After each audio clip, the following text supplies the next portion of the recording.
I hope everybody had a good Christmas. When you think of Christmas, what you think of? Chestnuts roasting on an open fire? Well, I think of FaZe Clan falling apart, right?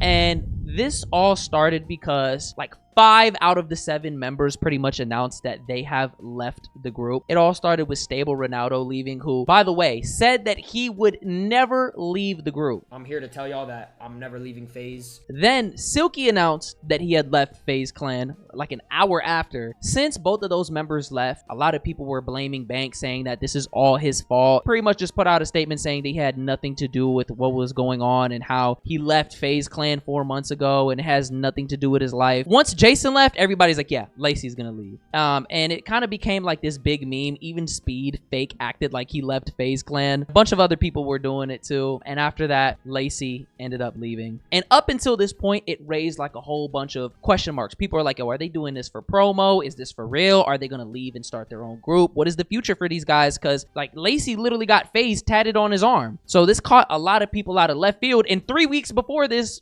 FaZe won Org of the Year. Even Aiden was fake playing like he bought FaZe, and they're like, oh yeah, of course you would, right? This was the moment where people were like, damn, this is for real. It was when FaZe Adapt said that he left. A lot of people were like, bro, FaZe Adapt is like, it's in his soul. FaZe is ingrained in his soul. Like he would probably never leave. What is he gonna do? And so he announced that he left, and he put this little description at the bottom, which leads me to believe that he was being dead ass, and he was. 14 years, over half of my life. I'd be lying if I said this didn't hurt, but it had to be done. Thank you to everyone who's been a part of this journey. The best is yet to come. When I hear the best is yet to come, that leads me to believe that they're probably all gonna go and form their own group and probably just do their own thing. They're on their NPC miles. I'm gonna do my own thing. And so there was a whole bunch of conversations around Blackboy Max because he had left the org in August, saying, yo, maybe he didn't have an ego this whole time. Maybe he didn't think he was bigger than the program. Maybe this whole time, right? He just seen the signs before anybody else did, and he left before this whole, before everything just blew up, and he was right. And so he had put out this tweet saying Ron leaving FaZe versus Max leaving FaZe. And on the left, it's Wembanyama. They calling him a future GOAT. On the right, it's the hard art and it's Bol. Basically saying same person, 2 completely different perceptions, right? So Blackboy Max dedicated an entire live stream to speaking on the situation and basically put out a comment saying, I'm on the phone with my lawyers, hold on, because he signed paperwork. He probably signed an NDA and he didn't want to say anything that was going to violate him, put him in a lawsuit of doom. And he just spoke his truth to the furthest extent that he could about the situation, right? Everybody for the rest of the month and sent niggas home early. This is the first time where in my head, I went, so how much control do we have here? And how much control do niggas have over us? Isn't that just what comes with being in an org? Because you're joining what they got going on. So obviously you're going to be a part of their framework. So they're going to tell you what to do. I think the real problem here is that there's no equity. These guys are being brought into a situation that they have no future in. You feel me? And he went ahead and reacted to this clip from his cousin where he was basically clarifying another reason why he left FaZe, because they were trying to, get him to give up either 20% of his income or pay like $20,000 a month to stay in the guest house of the new FaZe house. As y'all know, I signed the FaZe in 2024, so at the end of the day, I signed papers. There's certain things I can and can't say.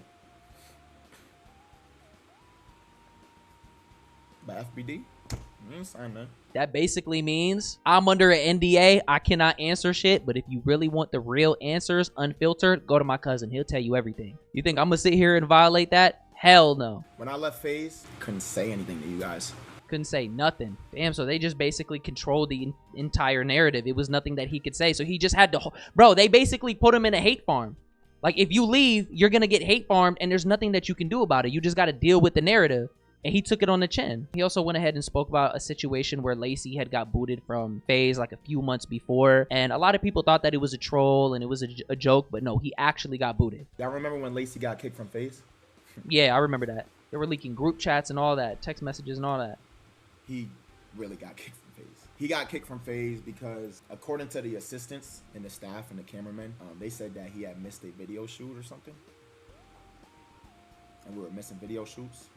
And so we were missing video shoots. I actually got kicked from FaZe. Granted, he was allowed back in a couple, later, because niggas all had combos, but yes, he got kicked from FaZe.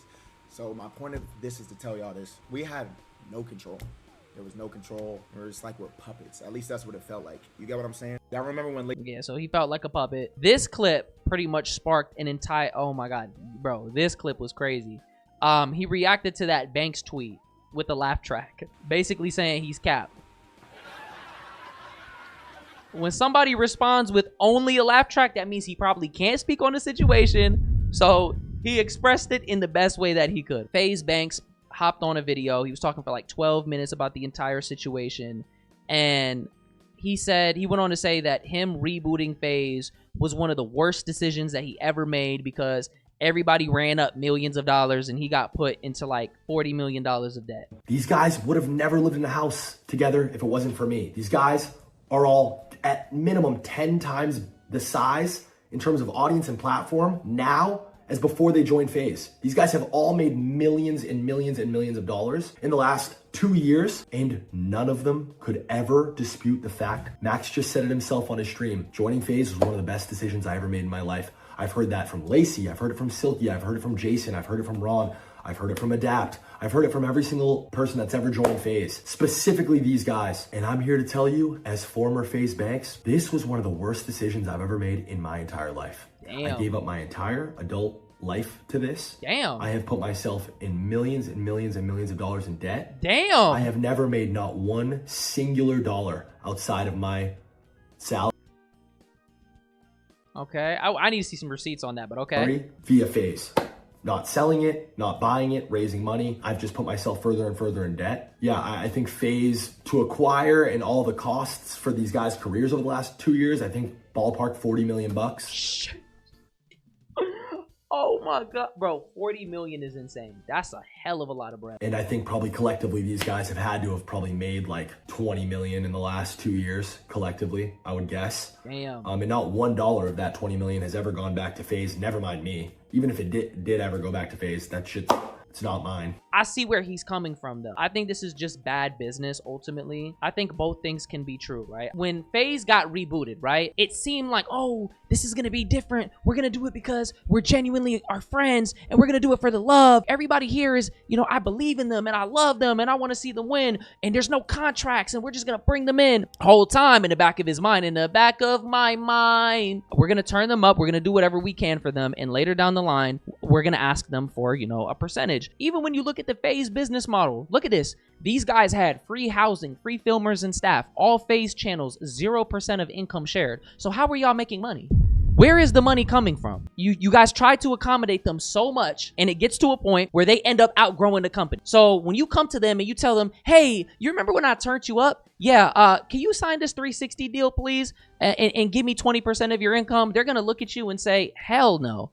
If all the people who are involved have no equity, then there is no future for them. They don't see themselves down the line because they don't own nothing in FaZe. So they know that they're expendable. They have no stake in this. So they're like, you're going to take 20% of my income. I'm not going to own this. You're going to kick me to the curb when I'm not needed anymore like you did all those other members when things weren't looking good. You would want me to take that deal? They're going to sit there and they're going to be like, okay, you can't offer me anything that I can't get on my own because I have the money and the resources to do it. We're all just going to leave, start our own group, do it the right way. We're not going to have any of the bad PR because there's a lot of bad PR with FaZe now. We're not going to have any of the bad PR. We're going to create our own thing. We're all going to own it. We're all going to have equity, and it's going to grow and become something even bigger, potentially bigger than FaZe, and make us even richer than what we are now. I think we're going to go ahead and go with this one rather than that deal. If you are on the receiving end of this, it sounds stupid to just give somebody 20% because they looked out for you in the beginning. That's why business and pleasure can't mix. If they gave them some equity, maybe they might stay. Like, okay, I'll give you 20% of my income, but I know at least I have stake in this company and you're not just going to kick me to the curb. Because the way that Max is explaining is they're just glorified employees, you know? And it's sad because FaZe suffered the same fate that it did before. Corpos trying to drain the company for returns. And that's what happens when you have corporate people involved. The majority owner of FaZe is this guy named Matt Kalish. He's the co-founder / president of DraftKings. He owns 75% of FaZe. You don't think this guy's not looking at the yearly reports and seeing losses, losses, losses, losses?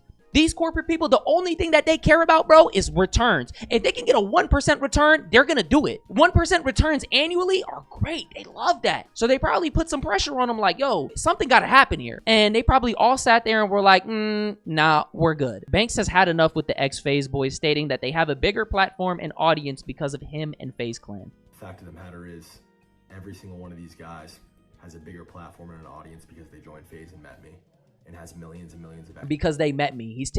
He's claiming full responsibility for this, by the way. extra dollars because they met me. Whereas I, on the other hand, have lost years of my life to this shit and am significantly worse off financially. It sounds like he just, yeah, like he said, it just sounds like one big regret. Significantly. This has destroyed me. My whole life has been completely destroyed in the last 4 or 5 months, but nobody gives a fuck because I don't have a Twitch chat. It sounds like he wanted a return on investment. He never got it. Everybody else benefited off of it, and now he feels some type of way. But at the end of the day, that's just called bad business. You don't offer somebody, oh, we need 20% after you already made it. You offer them the 20% up front. And here's the thing. Banks is claiming all the responsibility for this. One, you were just the face of everything, dude. It was Ray. It was Rage. It was Ron. It was Kason. They recruited all of these new guys into the program. To me, it seemed like, okay, let's create our own version of AMP. And by the way, FaZe wanted to get their hands in the AMP cookie jar, and they're like, nah, okay, let's start our own AMP. Let's bring a bunch of people that are friends, that collaborate with each other. But here's the thing, since live streaming is on the rise, let's go ahead and do it live. Like, you guys could just stream and hang around each other in this house and just have fun and clip farm, which is exactly what they did. And here, but I'm gonna get into my point though. What did the FaZe boys join into? A doomed organization. What did they? What was the narrative back then? Either you guys revive the org or it dies. So what did y'all do? You gutted the roster and you put all the chips on these kids, and what did they do? They performed and they revived the entire thing. So to make it seem, oh, you guys would never blah blah blah blah blah if it wasn't for me. Well, guess what? They all would have made it anyways. Max would have for sure made it because he was having what, anywhere from like 3,000 to 8,000 Twitch subs, and he had thousands of viewers beforehand in Jersey. Jason was doing his thing in Texas, and he had his own group that he probably would have came up with and did big things with anyways. OSCS. Lacey probably would have got up under Aiden Ross and went through the kick program, and he probably would have worked up. Ron would have made it anyways because he's Ron. He's the clip. So what are we talking about? It wouldn't have worked with anybody else. There's no other group of people where it would have sparked like that. Now, since things aren't working out, Banks is so quick to accept all the praise. I'm the one that did this, and you guys wouldn't be this without me, and we made your careers, but you don't want to accept any of the responsibility that comes with it. You don't want to accept any of the negative stuff. Oh, I don't know why I'm getting blah, blah, blah. Dude, you were the face. You were the leader. If you're going to accept all the credit, you need to accept the responsibility, bro. This streaming shit is so fucking fried. It really is. The narratives, the clips, the fucking, the appeal to comms and chat. You know, it's funny. Everybody looks at these streamers as guys and people who have these massive audience and have influence over millions of people and can impose their opinions and their will on millions of people, but it's not true. It's the exact opposite. The traditional influencer is dead. These kids are the most heavily influenced people on the planet. They are puppets attached to millions of strings. And if their comms and their fucking chats say that the sky is red and they disagree and they say, no, chat, I think it's blue. Once that fucking viewer number starts to fall off, once they start to see L's in their chat, once they start to see hate threads in their fucking comms, they switch up real quick and it doesn't matter. I'm gonna be honest with you, he's right about that. Streamers live for the sake of their chats and they cannot handle any hate in their comm. It is true. Here is a clip of Banks responding to Blackboy Max using the laugh track. Let's go. Again, because I just watched some clips from this Blackboy Max stream where he's playing a laugh track over my tweet. And it's like, Max, I know we've had like our individual differences. That's how you know they were butting heads for a long time. When somebody opens up a sentence like that, probably constantly fighting. And I know I haven't really seen eye to eye with a lot of the talent because truthfully and honestly, I find you guys all to be incredibly ungrateful. I find you guys all to have insane egos. And I think it's disgusting and makes me sick to my stomach that your guys' relationships with each other and with every other streamer. So all of them just got an ego. I mean, that's just what comes with being a top streamer, bro. For somebody who has no involvement in what's going on right now, you sure are very defensive, bro. I'm gonna be honest. It seemed like you got a lot of involvement. It seemed like you're very much involved. And by the way, there's not a clip of this, but Banks was talking about how he's gonna address everything in Alive. If you had nothing to do with FaZe for the past 5 months, why do you care, bro? Hey, I didn't have nothing to do with this. Keep it pushing. Y'all figured that out. And your community included is so incredibly fake. You guys, if Max didn't say it wasn't cap, then you wouldn't have responded like this. Are the best actors on planet Earth, and you've made a complete career out of all of it. Max, these are your boys, but these are the same guys that said they fucking hated your guts after you left. And hate is crazy. The majority of these top streamers, they're not friends. They're friends by circumstance. It's the meta, the collab meta. You get on stream and you fake act like friends and you fake act like you know each other. You know, you put on a smile for the camera, but behind closed doors, you're not actually friends. That's how it works. That is the name of the game, because people who watch streams, they don't have friends. They don't go outside like that. They don't know about that kind of stuff. So you're appealing to them. It's the Seinfeld method. It's the sitcom method. It's the reality TV method, bro. So what you're accusing them of is what every freaking streamer does. And we literally witnessed that at the Streamer Awards. You go the side, you think you're Travis Scott and this and that, and also like... Run that back. But these are the same guys that said they fucking hated your guts after you left. And crazy. You know, you're the program and you have an ego the side. You think you're Travis Scott and this and that. And also, like, Max, multiple conversations about how Ron's content's cringe, and you guys... That's not crazy. You can think somebody's content is cringe and be friends with them. Didn't fuck with Adapt. None of you guys fucked with Lacey or Jay. Okay, you're not airing nothing. Black Boy Max literally told Adapt to his face. He said, bro, when I first met you, I did not like you, but I grew to love you. He publicly said that on stream multiple times. He made fun of him having a fucking sky top. I remember that. You guys didn't fuck with Adapt. None of you guys fucked with Lacey or Jason in the beginning. You guys didn't want these guys to live anywhere near you. You barely... Yeah, Silky said that. He openly admitted it. He said, I didn't like Ron, I didn't like Jason, and I didn't like Lacey. And it wasn't until I got into a call and really got to know you guys where I realized that you're not as bad as I thought. Yes, they said this all publicly. This is not a gotcha moment. Yes, that's what happens when you bring a bunch of people from different backgrounds and you bring them together. What happened? They grew to at least tolerate each other. Shit, this is a business. You don't have to actually be friends. Okay, you're not friends, but guess what? We gonna get on this camera. We gonna smile when we're live. We fake act like we're best friends. When the camera comes off, shit, we just go about our day. What's wrong with that? You think these people are around each other because they just genuinely want to be around each other? No, they're around each other. Why? For money. The moment that there's no gain, it doesn't matter. That's how every streamer relationship is. They're all transactional. Every top streamer is like that. You think these people are hanging around each other because they're best friends? No, it's because of circumstance. If they weren't lit, they would never even be in that situation, one. And two, they wouldn't be friends with their other lit streamer friends. Really wanted to share a brand with them. But FaZe was going to fund a Miami house for you, Rage, Silky, and Kason. So fuck it. We'll take what we can get. And then it all worked.